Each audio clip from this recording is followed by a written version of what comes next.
On a stormy night in the Wyoming Territory, a weary mountain man knocks on the door of a humble peasant woman's cottage, asking only for shelter. Out of kindness, she shares her fire, her food and her roof, never expecting anything in return. Yet as days turn into weeks, her simple act of compassion awakens a bond between them, one of trust, protection, and unspoken love. What began as shelter from the cold grows into a union that will change both their lives, as the man who once wandered the mountains vows to never leave her side. This isn't just another frontier romance.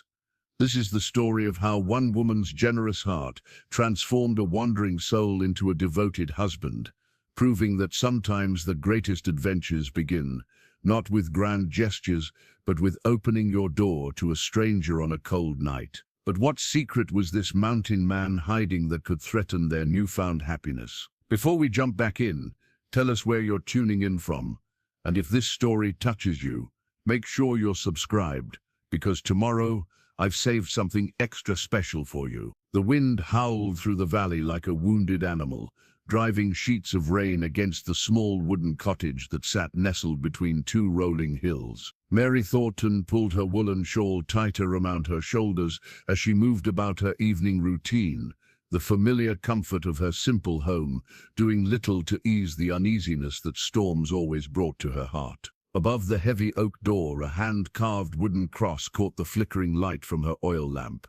Her father had carved it during her mother's final illness, his calloused hands working the wood with infinite patience as he kept vigil by her bedside. Now it watched over Mary's solitary existence, a constant reminder of the faith that had sustained 3 generations of Thorntons in this remote corner of the territory. The cottage itself bore witness to decades of careful tending. 2 rooms served her needs well enough, the main room with its stone hearth and rough-hewn table, and the smaller chamber where she slept beneath quilts her grandmother had stitched.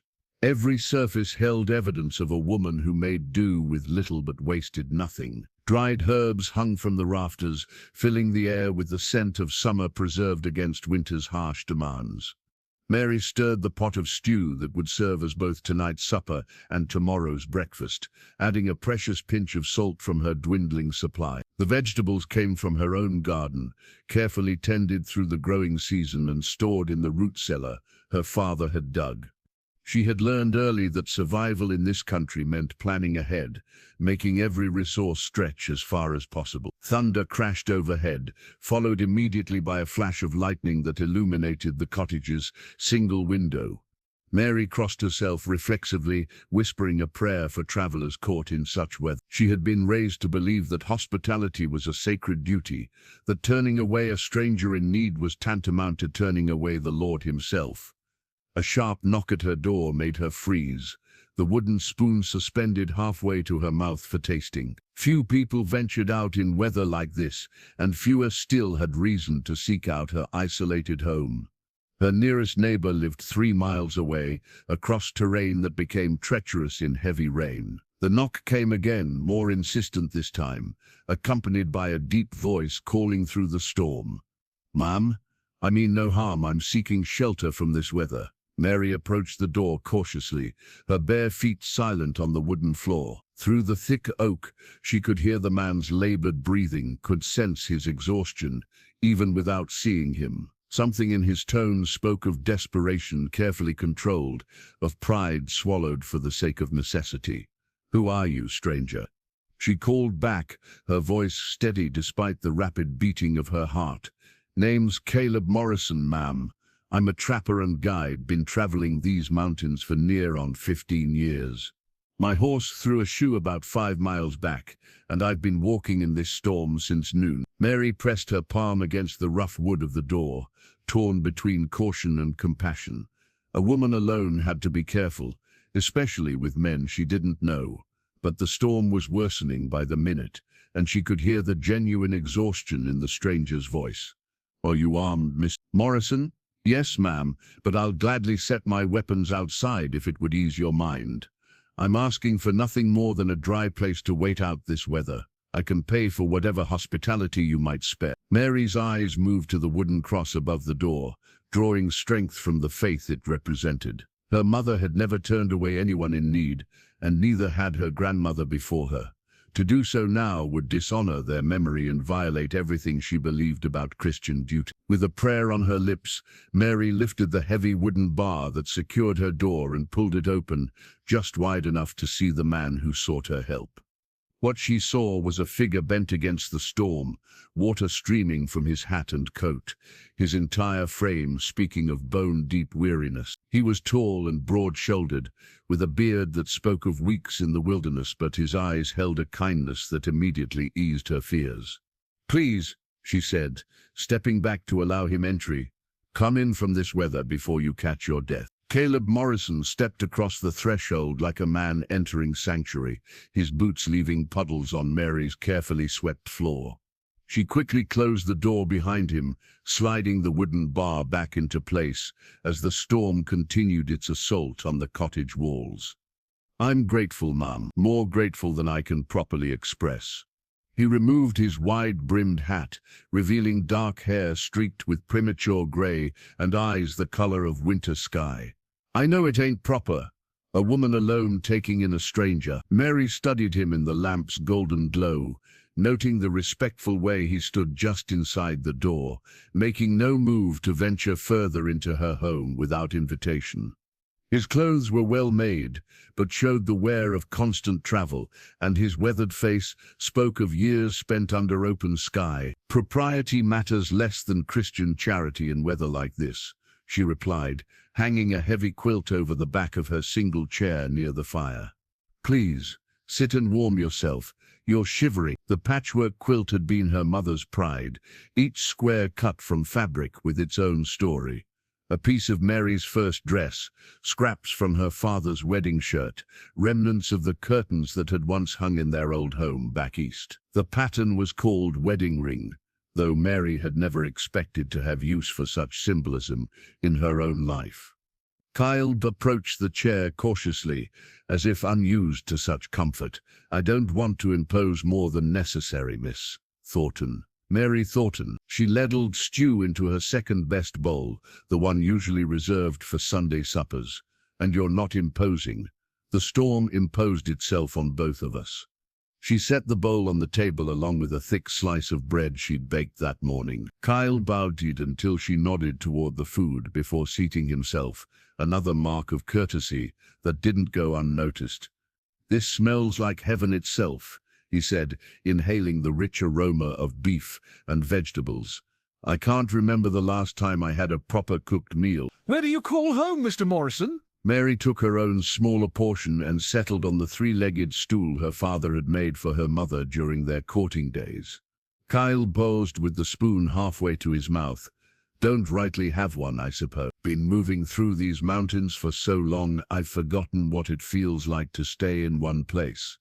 "That sounds like a lonely way to live." "It is." The simple honesty in his voice surprised them both. But lonely and alone are different things. The mountains have their own company to offer, the elk and the eagles, the sound of wind through the pines. A man can find peace in such places. Mary watched him eat, noting the careful way he savored each spoonful, making the meal last. Peace perhaps, but what about purpose? I guide folks through the passes when they need it. Help them find what they're looking for, or at least point them in the right direction. He met her eyes across the small table. "What about you, Miss Thornton? What purpose brings you to this remote place?" "This was my parents' land. I was born in this cottage, and they're buried on the hill behind it. This ground holds every important moment of my life, but you're here alone." Mary's fingers traced the edge of her bowl. "My parents passed within a year of each other. 3 winters. There was a young man who came calling for a time, but he decided town life suited him better than farming. He wasn't wrong. It's a hard life out here. Hard, maybe, but honest.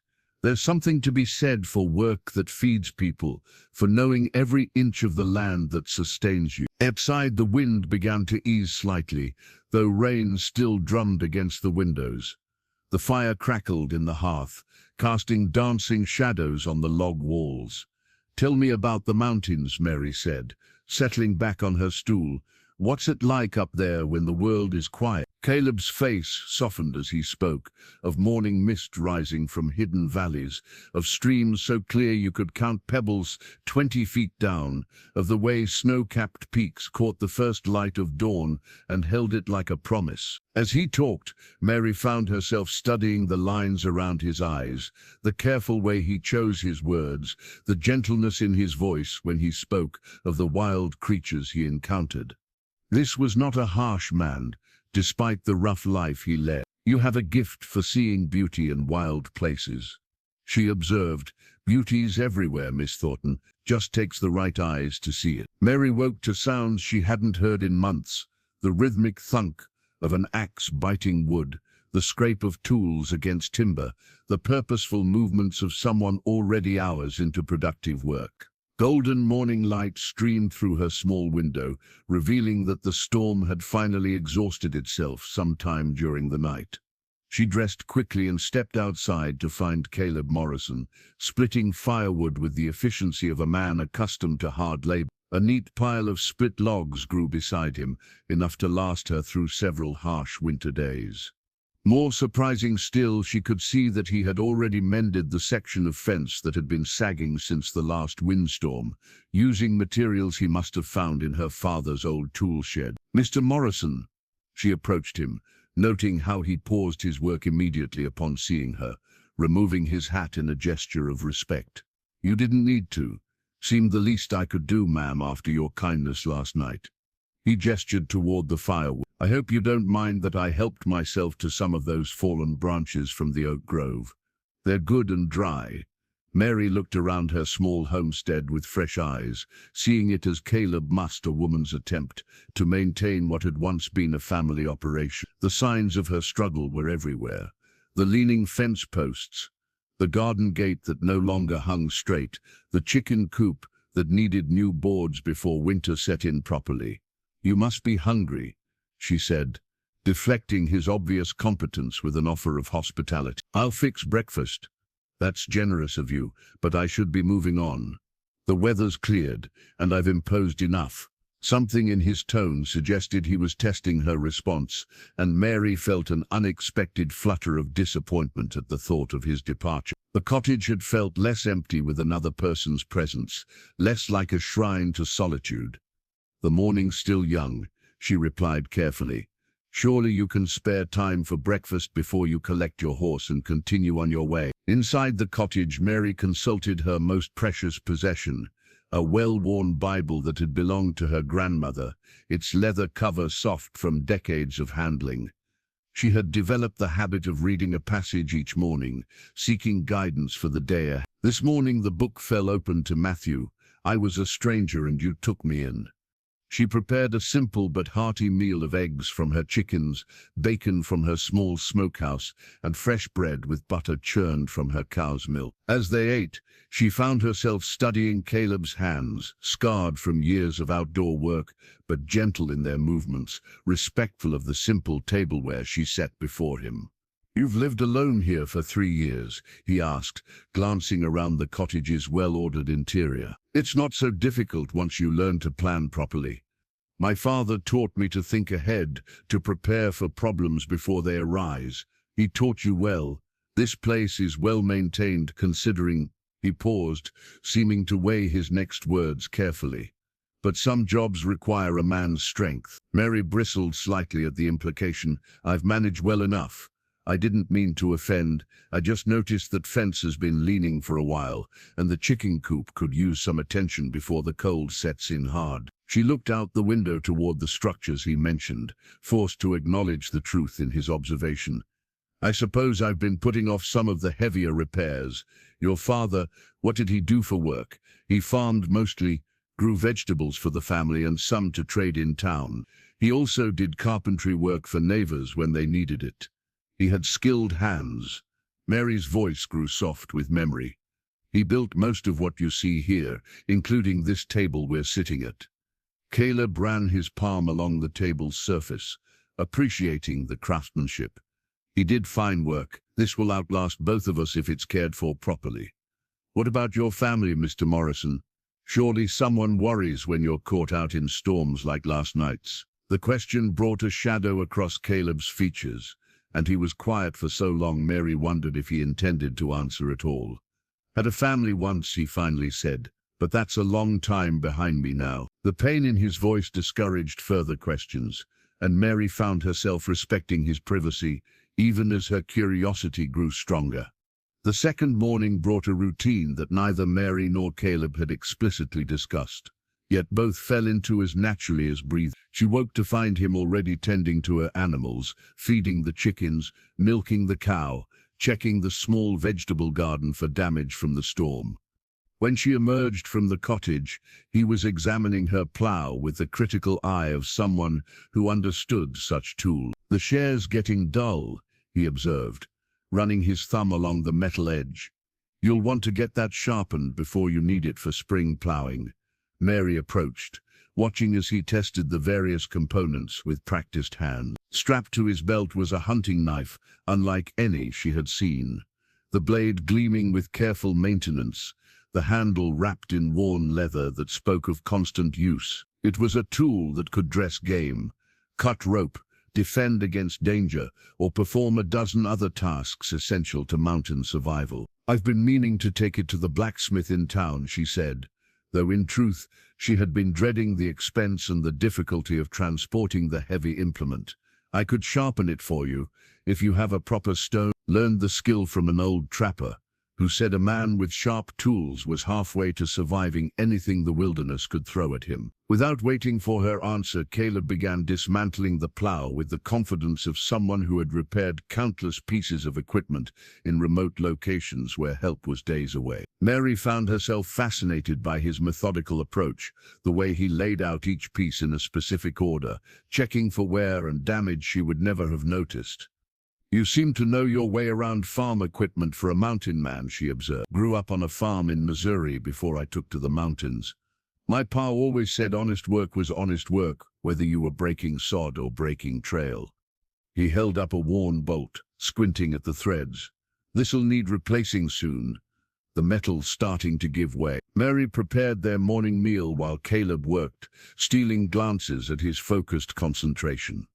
There was something deeply satisfying about watching skilled hands at productive work, something that reminded her of her father's patient repairs and improvements around the homestead. When they sat down to eat, she served him from her best dishes, not the everyday crockery, but the set her mother had treasured for special occasions.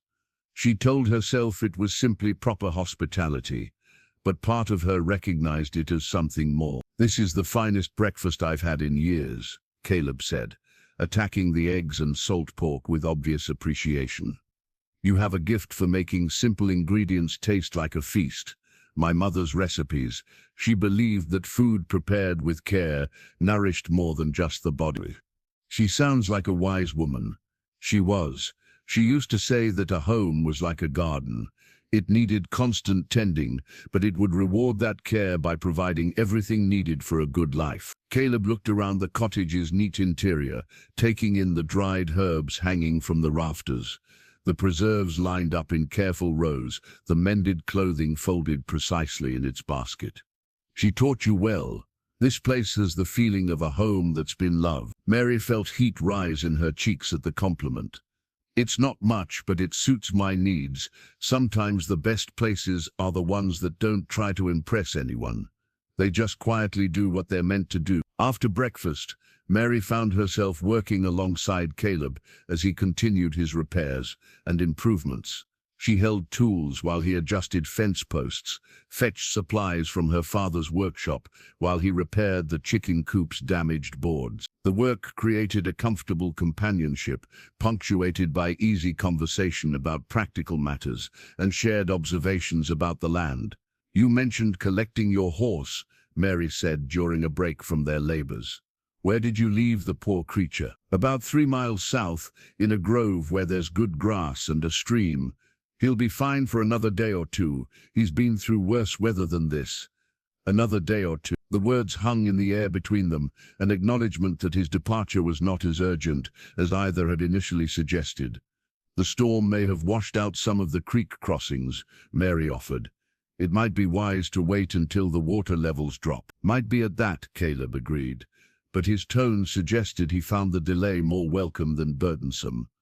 On the third morning, Mary found herself moving with unusual care as she prepared for the day, smoothing her simple dress and pinning her hair with more attention than usual. She told herself it was merely proper grooming, but the small hand mirror above her washstand reflected eyes bright with an anticipation she hadn't felt in years. In her bedroom, tucked within the pages of her mother's prayer book, lay pressed wildflowers from summers long past, delicate purple violets, cheerful black-eyed Susans, and tiny white daisies that had once decorated her mother's garden. Mary's mother had taught her to press flowers as a young girl, explaining that beauty was too precious to let fade completely with the seasons. These particular blooms held special meaning, gathered during her parents' final summer together, when her mother was already growing frail, but still insisted on tending her beloved flowers. The cottage had settled into rhythms that felt both natural and startling in their intimacy. Caleb rose before dawn to tend the animals while Mary prepared breakfast and planned the day's tasks. They worked together through the morning hours, their conversation flowing easily between practical matters and gentle revelations about their respective pasts. "I never expected to find such peace in settled life," Caleb admitted as they repaired a section of the garden fence. "The mountains are beautiful, but they're not comfortable. Comfort has its own appeal," Mary replied, handing him a length of wire. "Though I imagine some would find this life too quiet after the adventure of the wilderness." Adventure? Caleb tested the word like he was tasting something unfamiliar. "I used to think that's what I was seeking up there. Now I wonder if I was just running from something I wasn't ready to face." Something. Before Mary could ask what he meant, the sound of approaching hoofbeats interrupted their work. She looked up to see Samuel Fletcher, her nearest neighbor, riding into the yard with the purposeful pace of a man on a mission. Samuel was a widower himself, a decent man who had made his interest in Mary quietly known over the past year, though she had never encouraged his attentions. "Morning, Mary," Samuel called, dismounting and tipping his hat. His eyes fixed immediately on Caleb, taking in the stranger's presence with obvious pleasure. "Heard tell you had a visitor, Mr. Fletcher. This is Caleb Morrison. He sought shelter during the storm and has been kind enough to help with some repairs." Mary kept her voice pleasant but firm, making no apology for her guest's presence. Samuel's handshake with Caleb was perfunctory, his assessment clearly unfavorable. "Morrison, don't recall the name from these parts. I'm a guide and trapper, mostly work the high country," Caleb replied evenly. "Been traveling through, got caught in the weather." "Traveling through," Samuel repeated, his tone suggesting he found the explanation insufficient. "Well, the weather's cleared now." Pied. The tension in the air was palpable, and Mary found herself stepping slightly closer to Caleb, a gesture that didn't escape Samuel's notice. "Mr. Morrison has been invaluable in helping catch up on some of the heavier work around the place," she said, her tone carrying a subtle warning that Samuel would be wise to mind his own business. "I'm sure he has," Samuel replied coldly. "Mary, I came to invite you to Sunday dinner after church services. My sister's visiting from town, and she's eager to meet you." Mary felt Caleb's stillness beside her, sensing his attention to her response. "That's very kind, Samuel, but I'm afraid I already have plans." "What sort of plans?" Samuel's question carried more authority than was appropriate between neighbors. "The sort that are mine to make," Mary replied, her voice sharpening with irritation at his presumption. Caleb moved almost imperceptibly closer to Mary's side, his presence a quiet statement of support that wasn't lost on either of them. "Perhaps I should see to those fence posts we discussed," he said diplomatically, giving Mary space to handle the situation while making clear he wasn't retreating. Samuel watched Caleb walk away before turning back to Mary with obvious frustration. "You're making a mistake, Mary. Taking in strangers, letting them think they can just settle in here. People are already talking." "Then perhaps people should find more productive ways to occupy their time," Mary replied, her patience finally wearing thin. "This isn't proper, and you know it. A single woman, a strange man living under your roof. Mr. Morrison is an honorable man who helped me when I needed it. I'll not apologize for Christian charity." Samuel mounted his horse with jerky, angry movements. Don't say I didn't warn you when this comes to no good." As he rode away, Mary stood watching until he disappeared over the hill, her hands trembling slightly with suppressed anger and something else she didn't want to examine too closely. The accident happened while Caleb was reorganizing his saddlebags, preparing them for what he claimed would be his departure the following morning. A strap caught on the edge of Mary's workbench, spilling the contents across her kitchen floor in a cascade of practical necessities and personal belongings. Mary rushed to help gather the scattered items: ammunition, dried meat wrapped in oilcloth, a small pouch of salt, needles and thread for mending, a compass and various other tools of frontier survival. It was while reaching for a leather-wrapped bundle that had slid beneath the table that her fingers closed around something that didn't belong with the utilitarian gear. The photograph was small, the kind taken by traveling picture takers who occasionally passed through frontier settlements. Despite its age and the wear of constant handling, the image was clear enough. A young woman with gentle eyes and a kind smile, holding a baby who couldn't have been more than a year old. They were dressed in their finest clothes, posed against the backdrop of a photographer's studio, their faces glowing with the happiness of a young family, with their whole future ahead of them. Mary's breath caught as she realized what she was holding. The woman bore no resemblance to her, but the tenderness in her expression, the protective way she cradled the child, spoke of a love so profound it transcended the boundaries of the photograph itself. "That's not," Caleb's voice broke as he saw what she held. He reached for the photograph with trembling hands, his usual composure crumbling like a dam giving way to years of suppressed grief. "I'm sorry," Mary whispered, offering him the precious image. "I didn't mean to pry." Caleb took the photograph but didn't look at it, couldn't seem to bear seeing those beloved faces again. His shoulders sagged, as if the weight of mountains had settled upon them, and Mary saw tears he tried desperately to hide. "Her name was Sarah," he said finally, his voice barely audible. "And the baby, our son, Thomas. He would have been 6 years old now." Mary sank into the chair beside him, her heart breaking at the raw pain in his voice. "Would have been.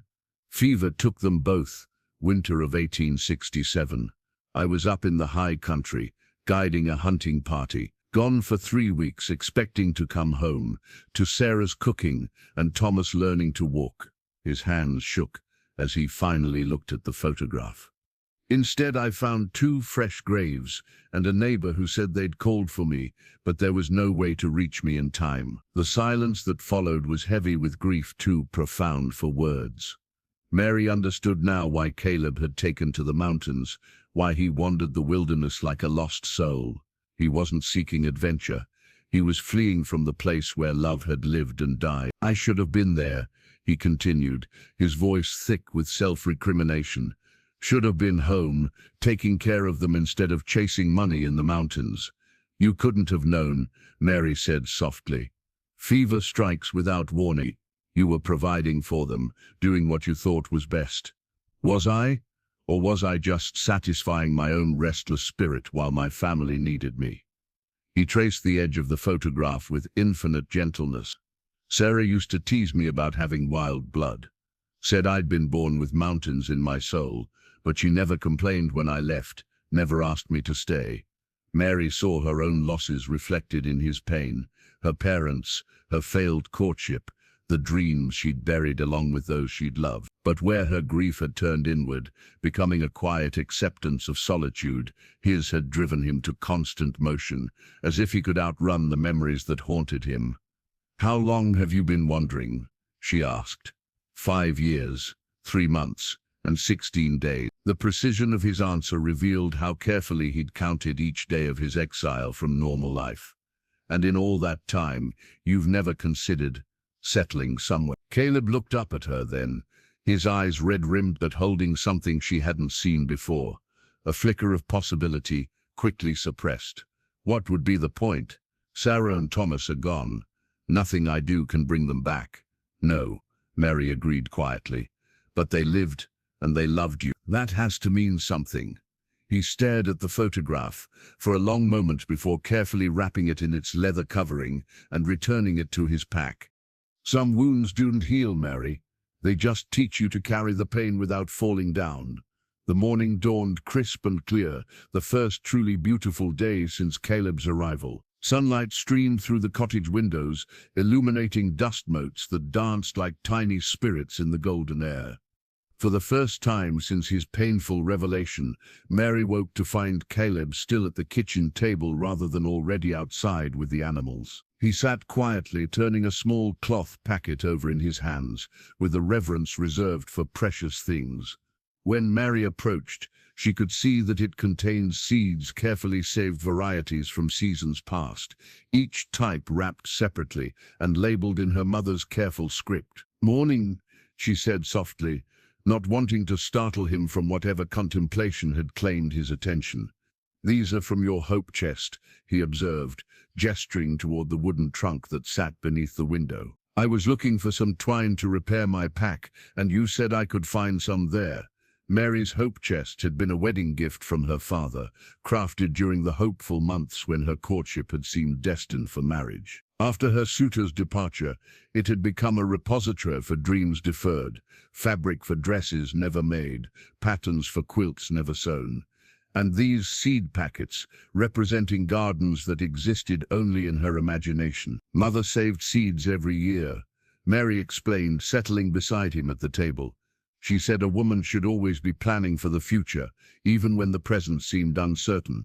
Caleb examined the neat packets with obvious respect. Carrots, beans, squash, sunflowers. She had good instincts for what grows well in this climate. "You know about gardening too?" "Sarah kept a garden behind our cabin. I helped her plant it each spring before I'd leave for the high country." His voice carried less pain than usual when he spoke his wife's name, as if sharing the memory with Mary had somehow lessened its weight. She always said the garden was her insurance against hard times. Mary watched him handle the seeds with the careful attention of someone who understood their value. "I've been thinking about expanding the garden next year. The soil near the creek would be good for vegetables that need more water. The drainage would be better there too. Root vegetables especially would benefit from that location." Caleb looked up at her, with something approaching his old spark of interest. "You'd want to break the ground this fall, though. Let it winter over so it's ready for early planting." The conversation felt different from their previous exchanges, less tentative, more grounded in shared understanding of practical matters. Mary found herself speaking freely about plans she had barely admitted to herself. "I've been thinking about more than just vegetables," she confessed. "There's good pasture land on the south slope that's going to waste. A few sheep might do well there, or even a small herd of cattle. You'd need help with livestock. Sheep especially require constant attention during lambing season." "I know." Mary's voice grew quiet. "It was just a dream, really. Something to think about during the long winter evenings." Caleb set down the seed packets and looked directly at her. "Dreams aren't foolish, Mary. Sometimes they're the only thing that keeps us moving forward." "Is that what you've been doing these past 5 years? Following dreams?" "No," he admitted. "I've been running from them." "There's a difference." They sat in comfortable silence for several minutes, the morning light growing stronger as it climbed the sky. Outside, Mary's small homestead bustled with the quiet activity of animals beginning their day, but inside the cottage, time seemed suspended between possibility and decision. "The ground's good here," Caleb said eventually. "Rich soil, reliable water, close enough to town for trade, but far enough out for privacy. A person could build something lasting in a place like this." Mary's heart quickened at his use of a person rather than you. "It would take time," she said carefully, "and considerable work. The best things usually do, and it would require partnership. One person couldn't manage everything alone." Caleb nodded slowly, understanding passing between them without need for explicit words. "Partnership requires trust and commitment and faith that what you're building together is worth more than what you might achieve separately." Mary reached across the table and touched one of the seed packets, feeling the potential contained within its paper walls. "These seeds are 3 years. Mother saved them the year before she died. I've never been sure they'd still grow."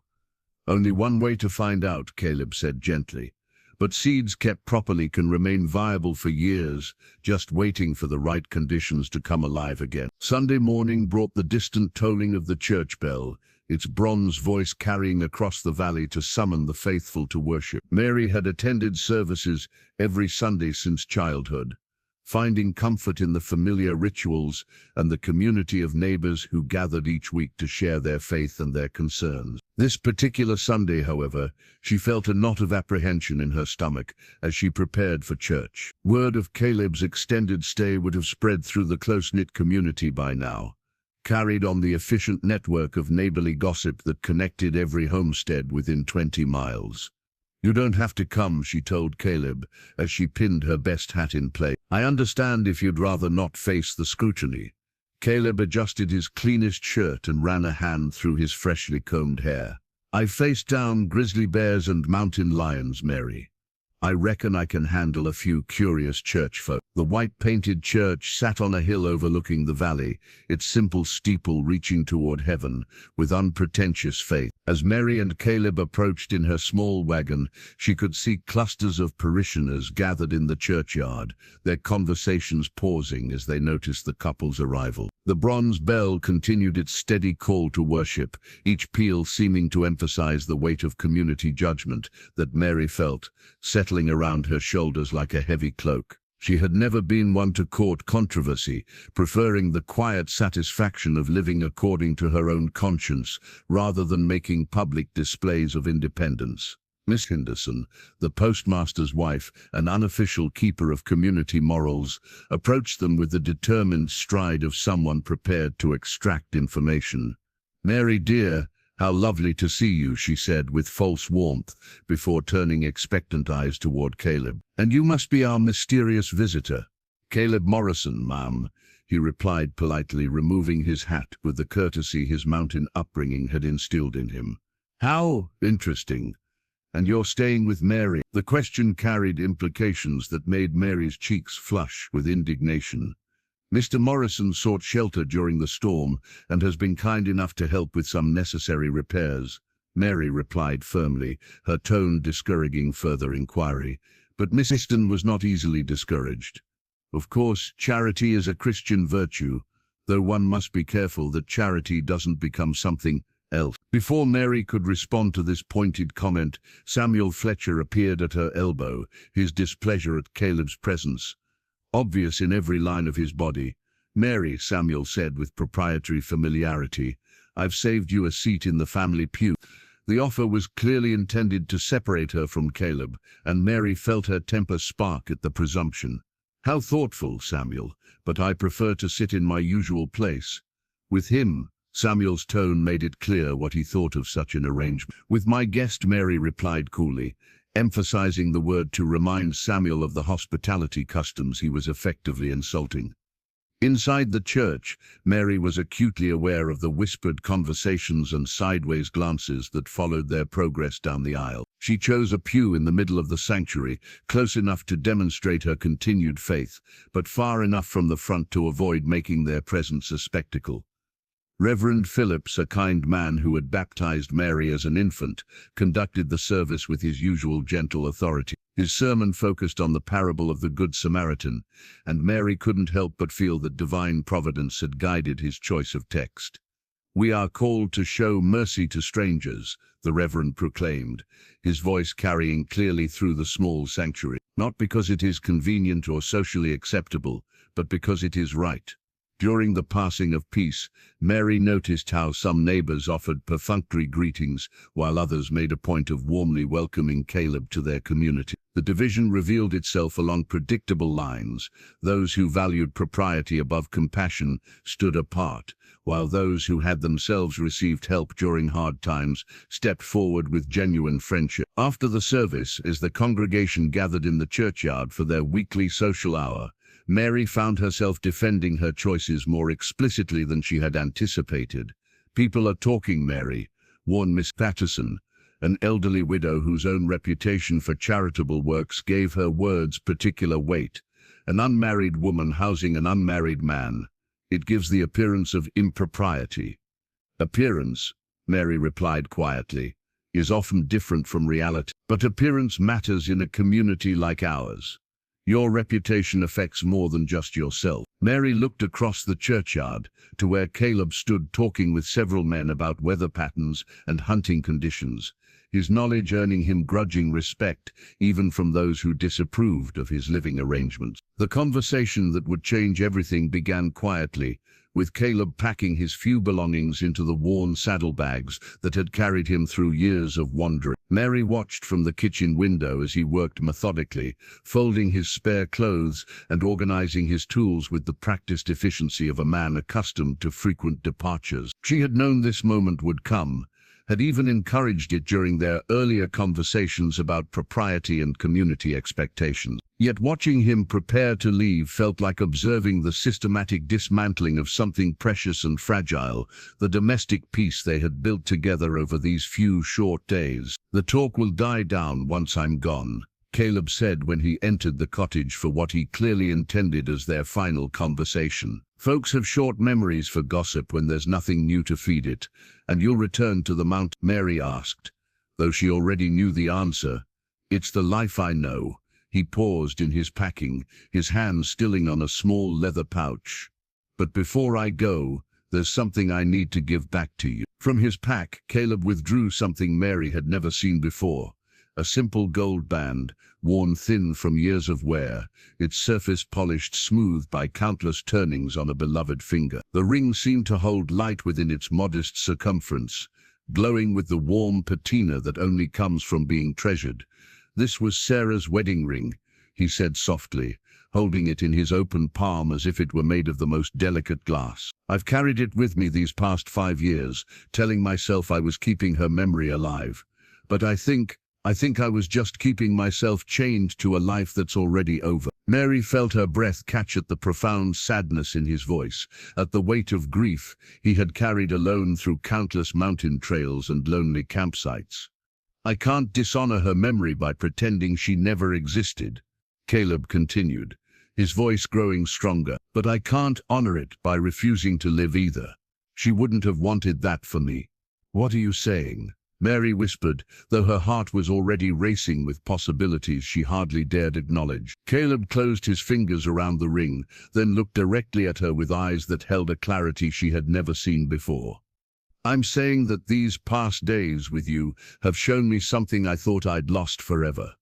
The possibility of home, of belonging somewhere with someone who mattered." Mary sank into her chair, overwhelmed by the sudden shift in a conversation she had expected to be about goodbyes. "Caleb, I love you, Mary." The words came out in a rush, as if he had been holding them back for so long they could no longer be contained. "I love your kindness and your strength, and the way you make even the simplest meals feel like celebrations. I love how you tend this place with such care, how you see beauty in ordinary things, how you opened your door to a stranger and somehow made him feel human again." Tears sprang to Mary's eyes at the raw honesty in his declaration. "The community, they'll never accept it. We've already caused enough talk. Then we'll weather their disapproval together, or we'll find somewhere else to build our life. I'm done living according to other people's expectations." Caleb moved closer, his presence filling the small kitchen with warmth and possibility. "But I won't ask you to sacrifice your reputation for my happiness. If you want me to go, I'll leave right now and never trouble you again." Mary looked at this man who had wandered into her life seeking nothing more than shelter from a storm. In just a few days, he had revealed depths of character that her previous suitor had never possessed, had shown her kindness without expectation of reward, had treated her small dreams with the respect of someone who understood their value. "I don't want you to go," she admitted, the words barely audible but weighted with absolute conviction. Caleb's face transformed with hope, so profound it was almost painful to witness. "Mary Thornton, will you marry me? Will you let me spend the rest of my life proving that your faith in me wasn't misplaced?"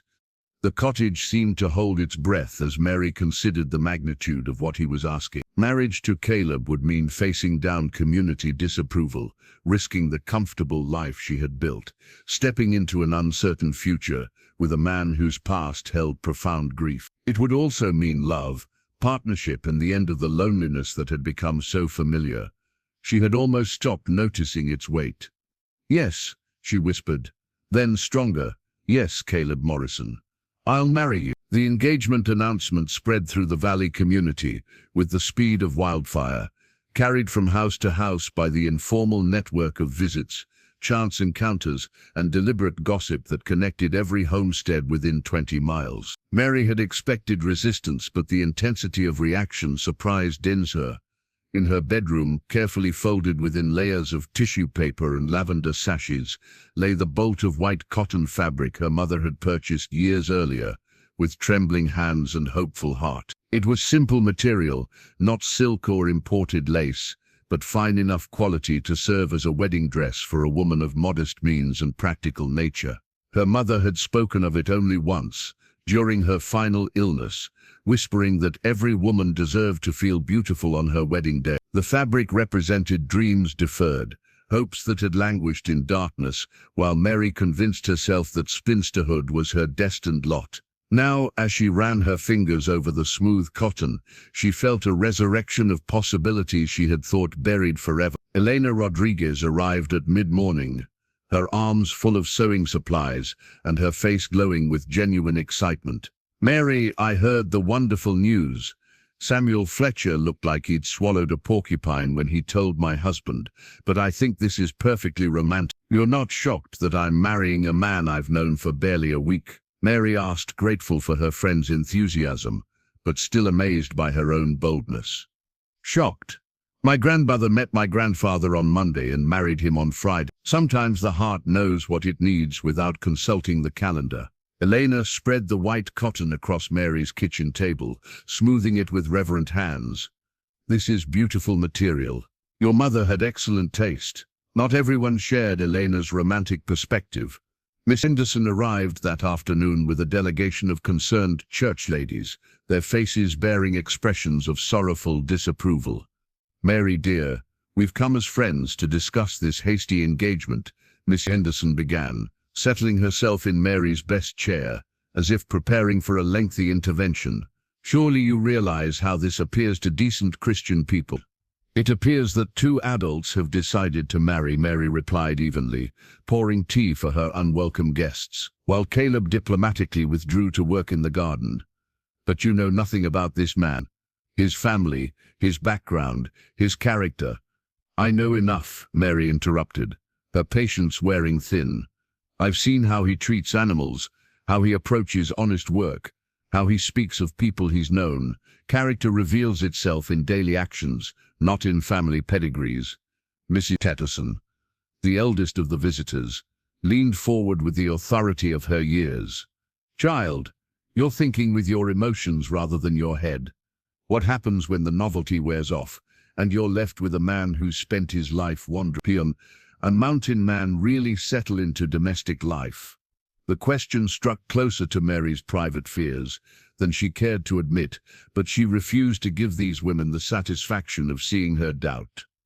"Mr. Morrison has shown remarkable skill at domestic tasks. He's repaired more around this place in 1 week than I managed in 3 years alone." "Temporary enthusiasm," Mrs. Henderson declared with finality. "Mark my words, Mary, within a year he'll be itching for the mountains again, and you'll be left alone to deal with the consequence." Through the window, Mary could see Caleb working steadily at reinforcing her chicken coop, his movements efficient and purposeful. Several of the men from church had stopped by throughout the week, some to voice their disapproval, others to take his measure through conversation about practical matters. Those who worked alongside him invariably came away with grudging respect for his knowledge and work ethic. "The Reverend has concerns as well," Mrs. Patterson continued. "A proper courtship allows time for couples to know each other's true nature. Marriage should be entered into thoughtfully, prayerfully. Are you suggesting I haven't prayed about this decision?" Mary's voice sharpened with indignation. "Of course not, dear, but sometimes we mistake our own desires for divine guidance." Elena, who had remained diplomatically silent during most of the conversation, finally spoke up.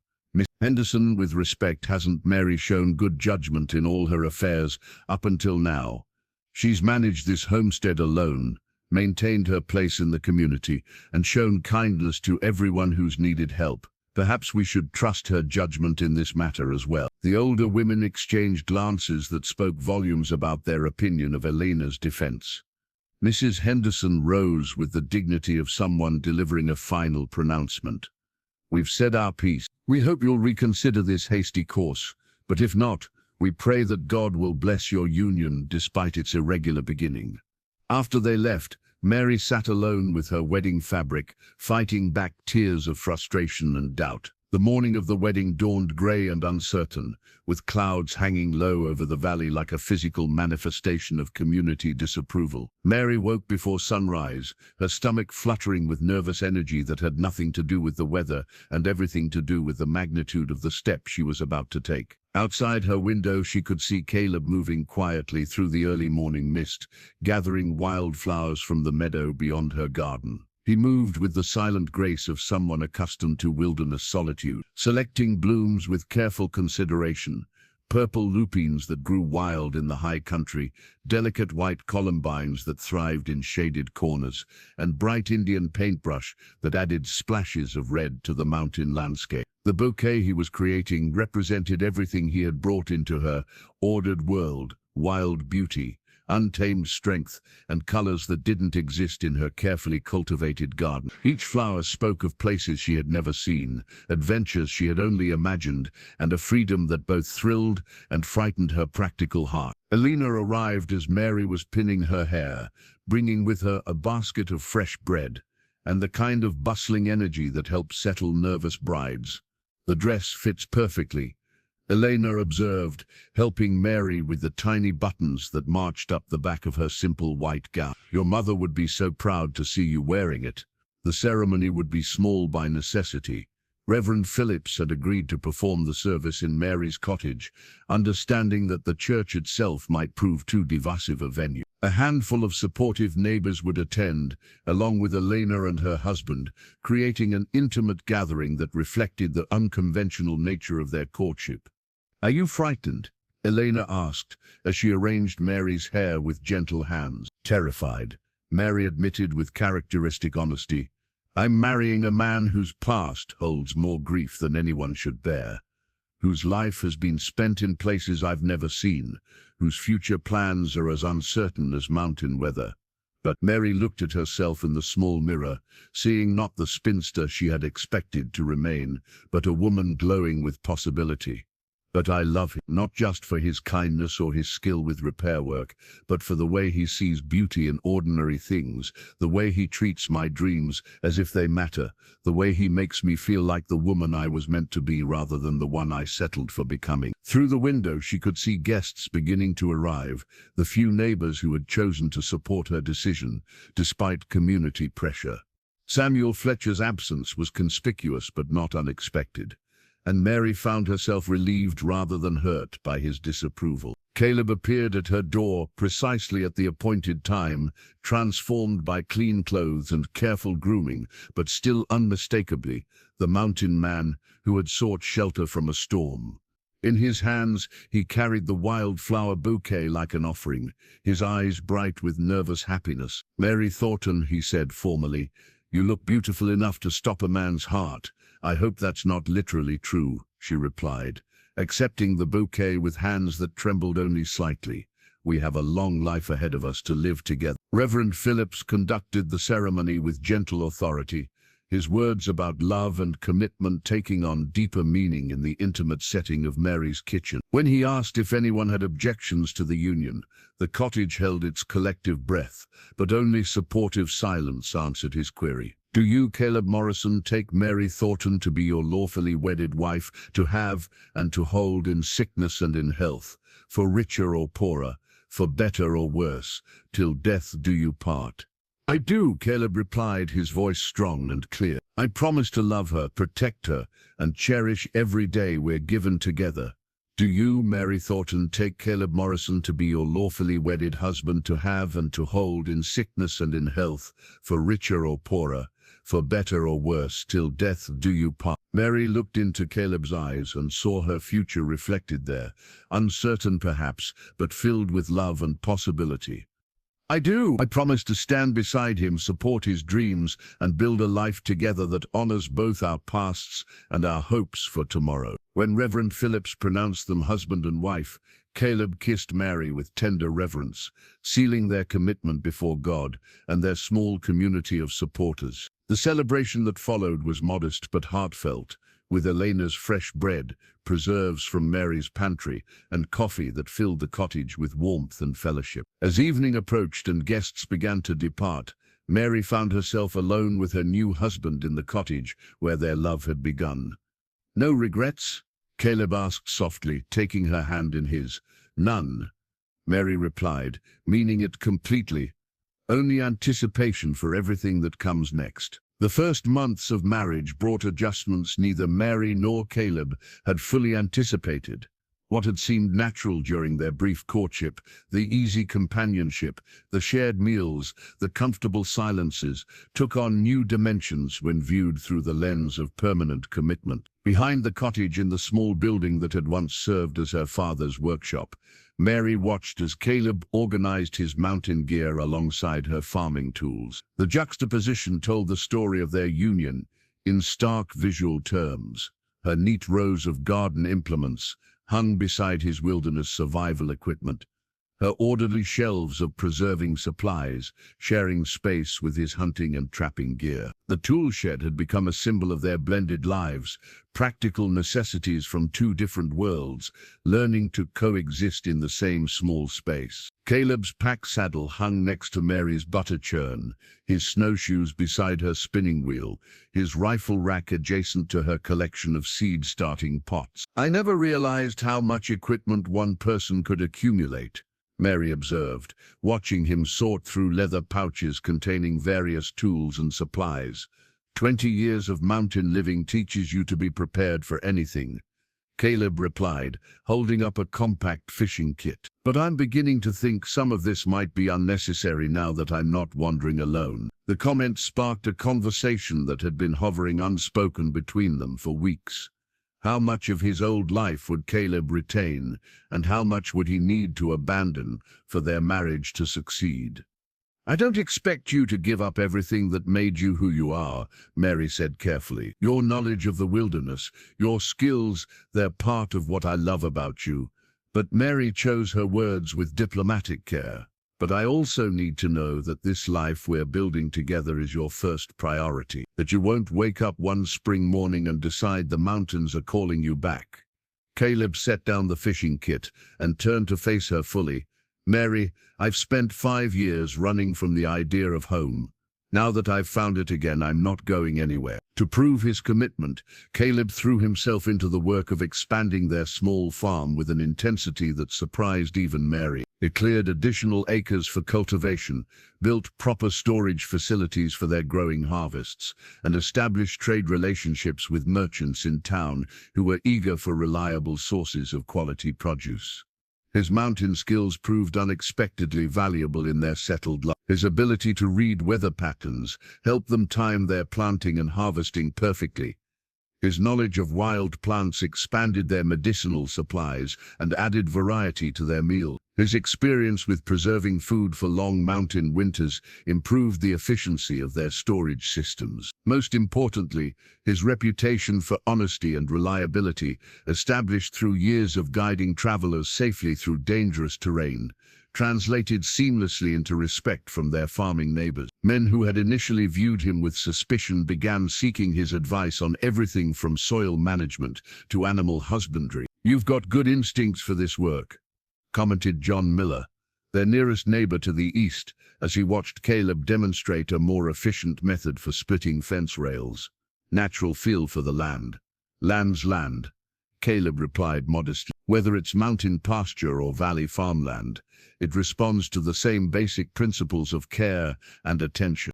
The seasonal rhythms of farms after life provided structure that Caleb found surprisingly comforting after years of constant movement. Spring meant planning and planting. Summer brought the satisfaction of watching crops flourish under careful tending. Autumn demanded the urgent work of harvest and preservation, and winter offered time for equipment maintenance and planning for the year ahead. Mary watched her husband adapt to domestic life, with growing confidence in their future together. His restlessness, which she had feared might surface during the quiet winter months, seemed to be channeled productively into projects that improved their homestead and strengthened their position in the community. "I never expected to find such satisfaction in predictable work," Caleb admitted one evening as they sat by the fire, Mary mending clothes while he carved wooden handles for new farm tools. "There's something deeply satisfying about knowing that the effort you put in today will still be benefiting you years from now. That's the difference between surviving and building," Mary replied, admiring his careful craftsmanship. "In the mountains, you were focused on getting through each day. Here, we're creating something that will outlast us." The insight pleased Caleb more than Mary realized. For the first time since Sarah's death, he was thinking beyond his own immediate needs, planning for a future that extended beyond personal survival to include legacy, continuity, and the kind of deep roots that only grow when nurtured by commitment and time. Winter arrived early, and with unusual severity, blanketing the valley in snow that reached the cottage's windowsills and transformed their homestead into an isolated outpost, surrounded by pristine white wilderness. Mary had experienced harsh winters before, but never with such abundant preparation as Caleb's foresight had provided. In the root cellar beneath their cottage, rows of carefully preserved foods told the story of their successful first season as farming partners. Mason jars filled with vegetables from their expanded garden lined the walls like colorful jewels, while barrels of grain, sacks of potatoes, and cured meats hung from the rafters in organized profusion. Caleb's mountain experience had taught him to prepare for emergencies that Mary, despite her rural upbringing, had never fully considered. "Your father was a good provider," Caleb observed as they took inventory of their winter supplies by lamplight, "but he was thinking like a man who could always get to town if necessary. Out here, we need to be ready for months of complete isolation." The emergency food stores represented more than mere sustenance.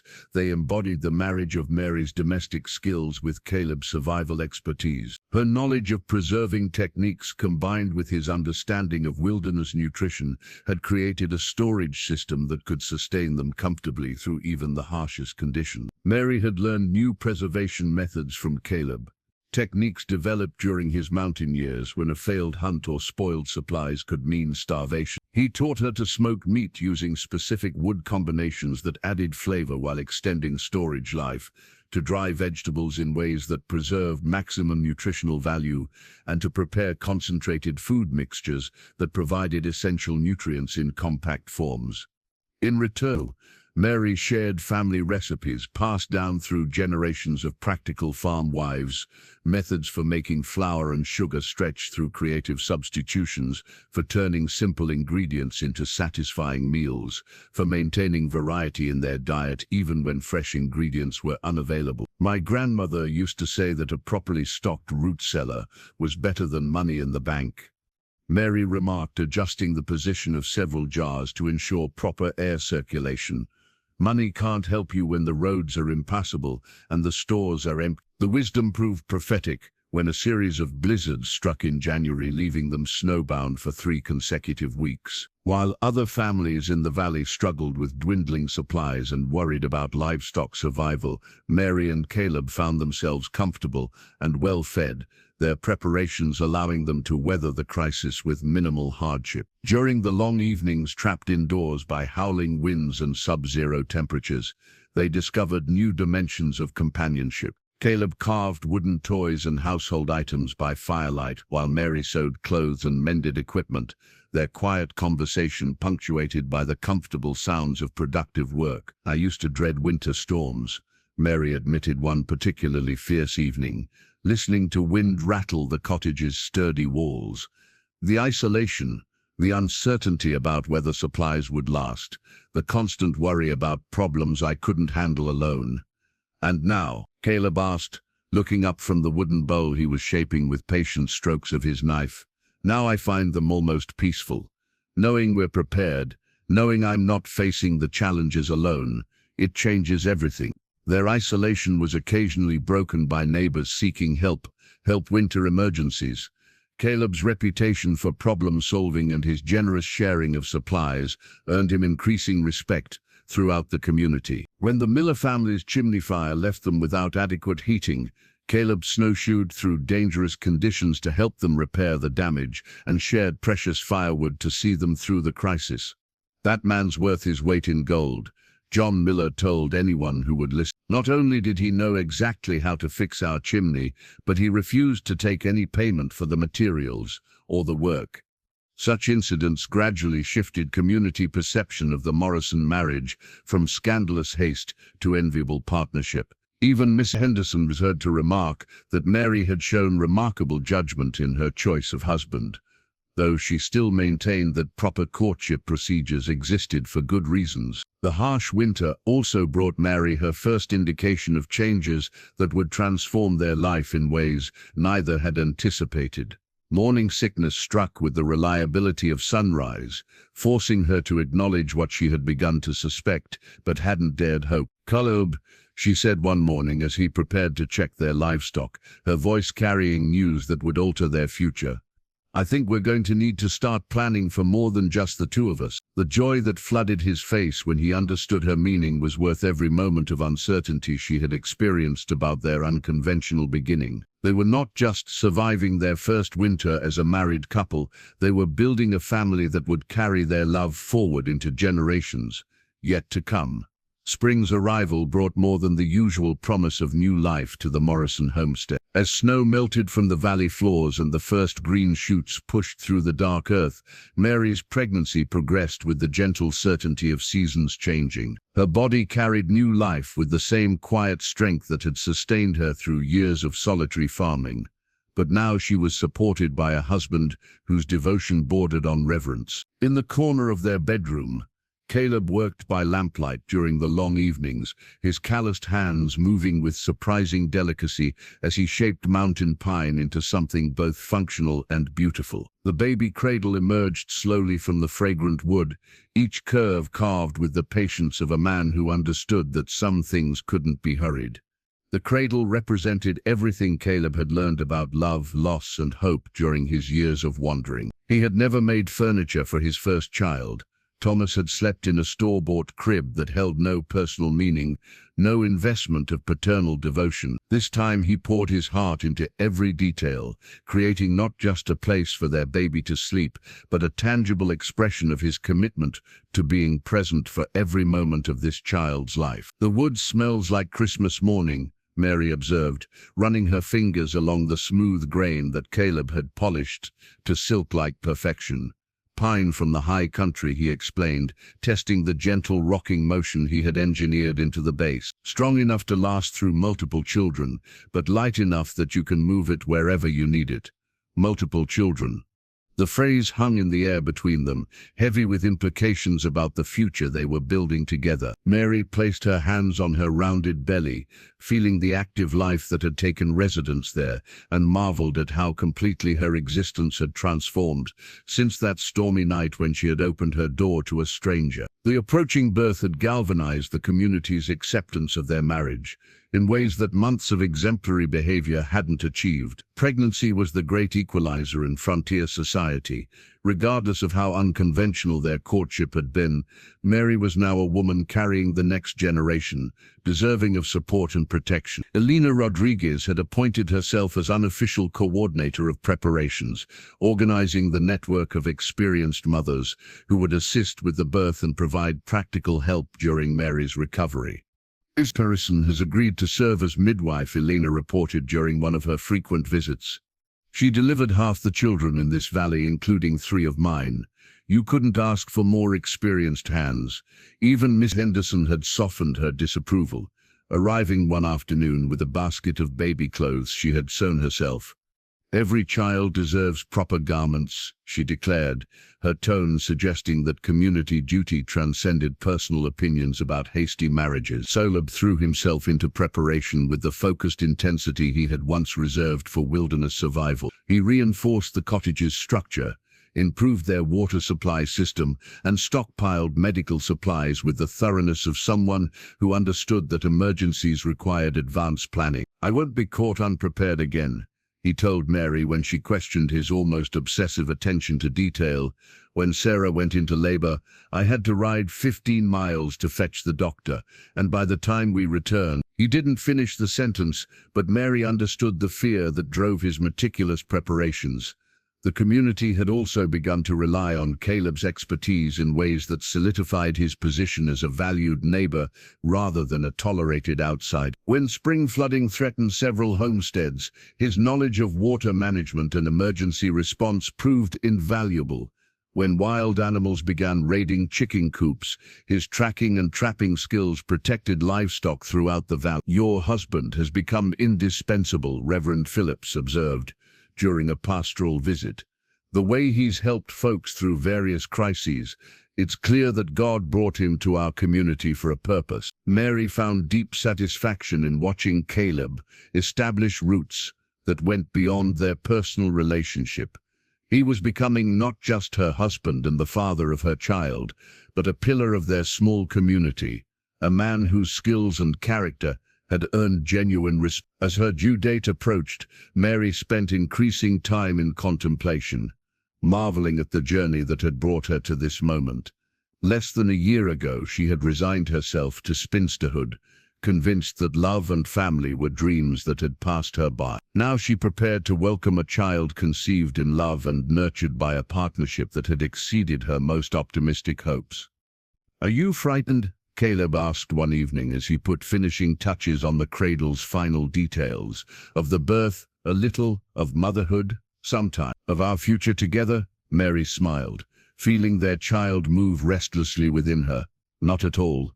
We've proven we can face whatever challenges come our way." The birth came on a warm June morning when the valley was dressed in its finest summer glory. Wildflowers carpeting the meadows and birdsong filling the air with nature's celebration of life. Mary's labor progressed with the steady rhythm of natural processes that couldn't be hurried, supported by the capable hands of Mrs. Patterson and the anxious devotion of her husband. Caleb paced the cottage's main room like a caged mountain cat, jumping at every sound from the bedroom where the women worked with quiet efficiency. His previous experience with childbirth had been colored by tragedy, and despite Mary's strong constitution and Miss Patterson's reassuring presence, he couldn't shake his fear that history might repeat itself. "First babies take their own time," Elena murmured, bringing him coffee he was too nervous to drink. "Mary's strong, and Mrs. Patterson has never lost a mother or child in 30 years of midwifery." When their son finally arrived, his lusty cries announcing his healthy entry into the world, Caleb felt his knees nearly buckle with relief and overwhelming joy. Miss Patterson emerged from the bedroom with the infant wrapped in soft blankets, her weathered face glowing with the satisfaction of another successful delivery. "You have a son, Mr. Morrison," she announced formally, but her eyes sparkled with genuine warmth as she placed the baby in his father's trembling arms. Strong lungs, good color, and already showing signs of his father's stubborn streak. The traveling photographer, who visited their valley twice yearly, happened to arrive just weeks after little Daniel Morrison's birth, creating an opportunity that seemed providentially timed. Mary had suggested commissioning a family portrait, understanding instinctively that Caleb needed tangible proof of this new chapter in his life. Something to replace the painful memories associated with his previous family photograph. The resulting image captured more than their physical likenesses. It preserved a moment of pure contentment, showing Caleb's protective presence beside Mary's serene strength, with baby Daniel sleeping peacefully in his mother's arms. Unlike the formal studio portrait of his first family, this photograph radiated the warm intimacy of people who had chosen each other and built something lasting together. "This will be Daniel's first glimpse of his parents when he's old enough to understand such things," Mary said, admiring the photographer's work. "I want him to see how much he was wanted, how happy we were when he joined our family." The photograph became the centerpiece of their humble parlor, displayed with pride where visitors couldn't help but notice it. More importantly, it served as a daily reminder to Caleb that joy could follow sorrow, that love could indeed bloom again after devastating loss. Daniel proved to be an easy baby, content to sleep in his hand-crafted cradle or lie quietly in his parents' arms while they went about their daily tasks. Mary discovered that motherhood came as naturally to her as farming had, her practical nature adapting seamlessly to the demands of infant care. Caleb's transformation into a devoted father amazed everyone who knew his history. The man who had spent 5 years fleeing from memories of family life now threw himself into paternal duties with touching enthusiasm. He carved toys for Daniel before the baby was old enough to hold them, built a larger cradle when rapid growth made the first one inadequate, and spent hours simply holding his son while Mary rested. "I never expected to see such happiness in your eyes again," Elena observed one afternoon, watching Caleb demonstrate remarkable patience as Daniel fussed through a difficult nap time. "Neither did I," Caleb admitted, gently rocking his son until the fussing subsided into sleepy contentment. "I thought that part of my life was over forever. Mary and Daniel have given me a second chance I never believed possible." The Morrison homestead flourished under the influence of new life and renewed purpose. Their farm had become one of the valley's most productive, their reputation for quality produce and fair dealing earning respect throughout the region. More importantly, their home had become a gathering place for neighbors seeking advice, assistance, or simply the warmth of genuine hospitality. "You've created something special here," Reverend Phillips observed during a visit that coincided with Daniel's baptism. "Not just a successful farm, but a true Christian home that strengthens our entire community." As autumn approached, and Daniel grew from helpless infant into an alert, engaging baby who smiled at his parents' voices and reached for colorful objects, Mary reflected on the miraculous transformation of her life. The woman who had once resigned herself to solitary spinsterhood now found herself at the center of a thriving family and respected community partnership. "Sometimes I can barely remember what life was like before you arrived," she told Caleb one evening as they sat by the fire, Daniel sleeping contentedly between them. "Sometimes I'm grateful I can barely remember what life was like before I found you," Caleb replied, his voice soft with wonder at the grace that had brought them together. 5 years had passed since that stormy night when a mountain man had knocked on Mary's door seeking shelter, and their cottage now rang with the laughter of 3 children. Daniel, now a sturdy 5-year-old with his father's keen eyes and his mother's gentle disposition, was teaching his younger sisters, 4-year-old Sarah and 2-year-old Emma, the proper way to gather eggs without frightening the hens. On the kitchen table, beside Mary's daily Bible reading and Caleb's farming journals, lay a leather-bound book filled with her careful handwriting. The written family history had begun as a simple record of Daniel's early milestones, but had grown into something far more significant, a comprehensive account of their courtship, marriage, and the establishment of what had become one of the valley's most prosperous and respected homesteads. Mary wrote in the journal most evenings after the children were settled, recording not just the major events, but the small details that add texture to their daily life. She documented Caleb's patient teaching of wilderness skills to Daniel, the children's first words and steps, the gradual expansion of their farm, and the ways their family had become woven into the fabric of their community. "Why do you spend so much time writing about ordinary things?" Caleb asked one evening, watching her pen move steadily across the page in the lamplight. "Because ordinary things become extraordinary when you look back on them with the perspective of time," Mary replied, pausing to consider her next words carefully. "Someday our children will want to understand how we came to build this life together. They'll want to know the story of how their parents met, how we learned to love each other, how we created the foundation upon which they're building their own lives." The journal contained more than just family history.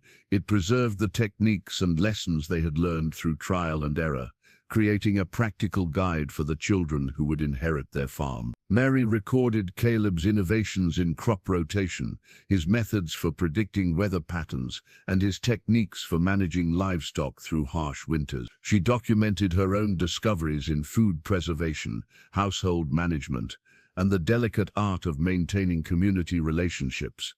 "Look at this entry from Daniel's first year," Mary said, reading aloud from an earlier page. "Today, Caleb spent 2 hours teaching Daniel to walk, holding his hands and encouraging each wobbly step with such patience and joy.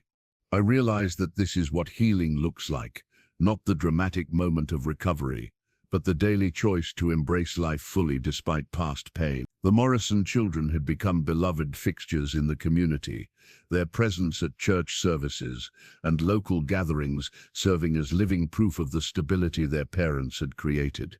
Daniel showed signs of inheriting both his father's practical skills and his mother's careful temperament, while Sarah displayed the determined independence that had characterized Mary's own childhood, and little Emma charmed everyone with her ready smiles and fearless exploration of their expanding world. "Your family has become the heart of this community," Elena Rodriguez observed during one of her regular visits, watching the children play while the women worked on their preserving. "The way you and Caleb have opened your home to anyone who needs help, the advice you provide to young couples, the leadership you've shown during difficult times, it's created something larger than just a successful marriage." Indeed, their home had evolved into an informal gathering place where young couples sought advice about marriage, new mothers came for guidance about child rearing, and farmers consulted Caleb about agricultural challenges. Mary's reputation for wise counsel and Caleb's proven expertise in problem-solving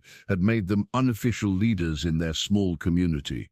The journal also documented the gradual healing of old wounds and the acceptance that had replaced initial community suspicion. Samuel Fletcher, who had once viewed Caleb as an unwelcome rival, now sought his advice about land management and had become a reliable neighbor. Even Miss Henderson, who had initially opposed their hasty marriage, now held up their relationship as an example of how love could triumph over conventional expectations. "I want our children to understand that their story began with an act of faith," Mary wrote in a recent entry. "When I opened my door to their father, I was choosing to trust in goodness despite uncertainty. That choice led to everything beautiful we've built together. May they remember that courage and kindness, when freely given, create ripples that extend far beyond what we can imagine." As she closed the journal for another evening, Mary looked around their cottage with deep satisfaction.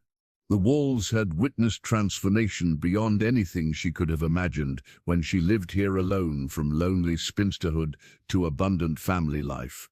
From isolated subsistence to community leadership, from resigned acceptance of limitations to joyful embrace of possibilities. 25 years had passed since that transformative stormy night, and the Morrison homestead had become a landmark of prosperity and hospitality in the valley. Mary, now in her middle years with silver threading through her brown hair, stood beside Caleb on the porch of their expanded cottage, watching their grandchildren play in the yard where she had once worked alone.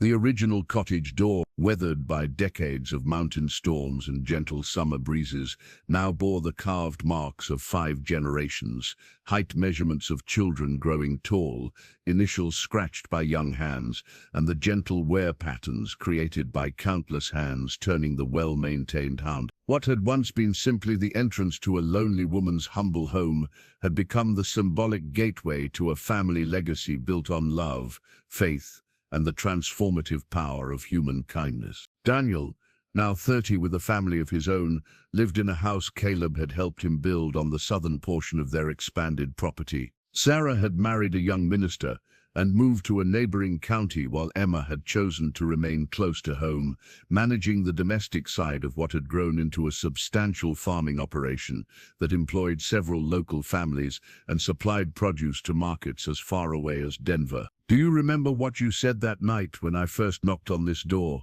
Caleb asked, his arm around Mary's waist as they watched their youngest grandson attempt to climb the apple tree that had provided fruit for 3 generations. "I remember being terrified and trying not to show it," Mary replied with a smile. "I remember thinking you seemed too large for my small, too wild for my ordered life. You told me to come in before I caught my death. You probably saved my life that night, though I didn't understand it then." Mary leaned into her husband's familiar warmth, marveling at how completely their lives had intertwined over the years. "I think we saved each other. I was dying a little more each day from loneliness, even though I told myself I was content with solitude. Their story had become local legend, told and retold at community gatherings as an example of how God's providence worked through human kindness. Young couples often sought them out for advice about marriage, drawn by the obvious deep affection that still connected Mary and Caleb after 25 years together. The valley had changed dramatically during their marriage, with the railroad bringing new settlers and new opportunities for commerce. But the Morrison farm remained rooted in the values that had built it: honest work, generous hospitality, and the belief that helping others was both Christian duty and practical wisdom. Grandmother Mary called 8-year-old Thomas, Daniel's eldest son, running up the porch steps with the boundless energy of childhood. "Papa says you have a story about the door. Will you tell it to us?" Mary looked down at the eager face so reminiscent of his grandfather's features and felt the familiar warmth that came from being surrounded by family. Which story would that be? The one about how grandfather knocked on the door during the storm, and you let him stay forever. As if summoned by the mention of story time, the other grandchildren appeared from various corners of the property, gathering on the porch with the expectant attention that children reserve for beloved family tales. Mary settled into her rocking chair, while Caleb took his customary place on the porch railing, both of them assuming the roles of storytellers they had played countless times over the years. "It was a night much like any other," Mary began, her voice taking on the cadence of well-practiced narrative. "I was alone in the cottage, going about my evening routine, when the storm struck with unusual fury. The wind howled like something alive and angry, and the rain beat against the windows like urgent fingers demanding entry." As she told the familiar story, Mary's eyes moved between the eager faces of her grandchildren and the weathered door that had witnessed the beginning of everything they held dear. Each telling reinforced the moral lessons embedded in their family history: the importance of trusting in goodness, the rewards that come from helping others, and the truth that love often arrives in unexpected packages at unexpected times. "And that," Mary concluded as twilight settled over the valley, "is how your grandfather came to stay forever, and how our family began with a simple act of opening a door to someone in need." The children dispersed to their various homes and bedtime routines, but Caleb and Mary remained on the porch, comfortable in the silence that had grown rich with shared memories and mutual contentment. "No regrets?" Caleb asked, echoing the question he had posed on their wedding night so many years ago. "None," Mary replied, her hand finding his with the ease of long practice. "Only gratitude for every moment, every challenge, every joy we've shared since that stormy night when you changed my life forever."